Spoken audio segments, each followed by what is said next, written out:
A really important part of our topic on corporate culture is this, the distinction between the official and the real corporate culture. So what we say is there's kind of two types of culture or two parts within a corporate culture. There is the official corporate culture and there is the real or unofficial corporate culture. And what are we talking about? We are saying, well, the official one is the desired culture. It's what the business wishes to create and to show the public. And it's the set of values and beliefs that the business wants to present to the public as its own. So it's kind of what it wants to be, the official corporate culture.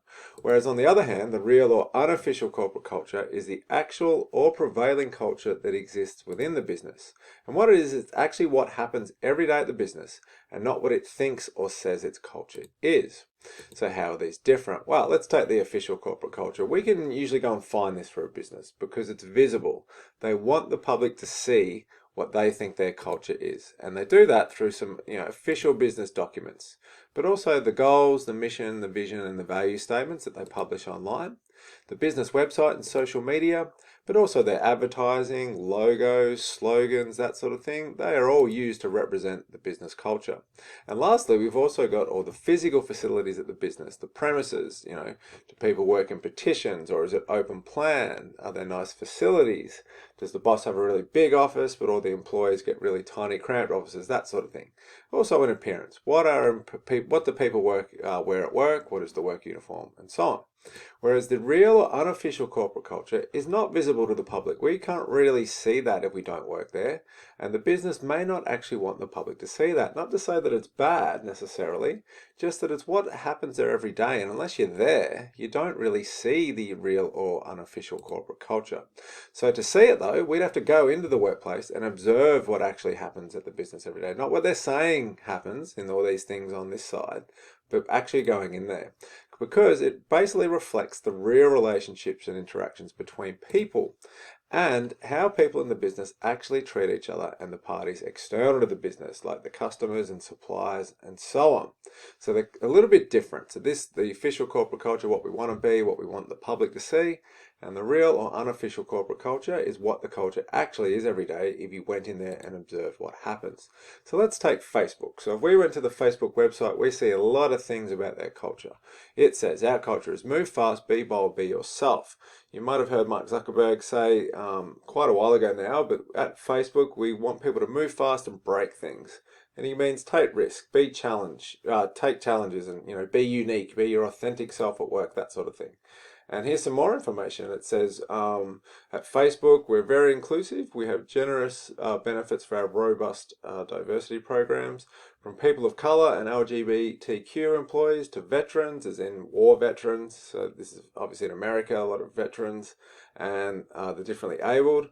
We want them to all to live life to the fullest and bring their best selves to work, etc. They have 5 core values on their website that they want the public to see. And they say this is what Facebook is about. Be bold, take risks, focus on impact, move fast. So as in, people don't worry about making mistakes, but it's better to move fast and make mistakes than to move slowly.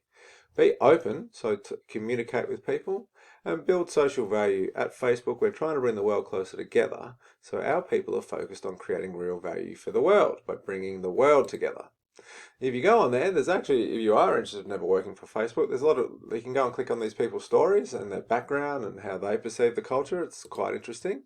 And there we have their mission statement, which is not really a part of our course anymore, but a mission statement just reflects who the business wants to be.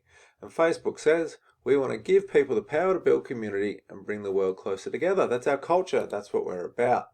However, if you went to find the real or unofficial corporate culture at Facebook, you'd kind of need to ask people who work there what actually happens. And I'm sure it's really good, but in the last few years, we've seen a few sort of things come out. So this is an article from CNBC, which says in Facebook's cult-like culture, where dissent is discouraged and employees pretend to be happy all the time. So all these Facebook employees came out to the media and said, you know what, the culture is actually not that good if you are a bit different and do sort of disagree with the norm. You're sort of encouraged to be a part of the group, and dissent is not always encouraged. So that's really interesting. And there's also a really good website called Glassdoor, and that's where people can go on anonymously and put pros and cons about that workplace and put in ratings and reviews. And overall, if you had to summarize, if you go to the Glassdoor for Facebook, overall it says the pros are free food, really good facilities at Facebook. They take care of their employees, not just free food, but free gaming areas, open plan offices, a lot of amenities like staff massages and things like that.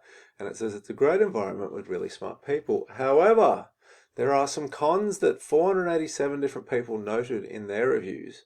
And these are people that have worked at Facebook. It says work-life balance can be tough. That means they have to work a lot of hours. It can be really hard to figure out where does the home you start and the work you begin, because often you're taking your work home with you. And also, that literally means long hours for people in the US as well. But think about if you're working in America and you need to communicate, if you're working in Australia and you need to communicate with America, well, you need to be sort of available 24/7. And that's, probably the real culture is it's a little more hectic and fast paced and 24/7 hours than Facebook kind of wants us to see through their official corporate culture.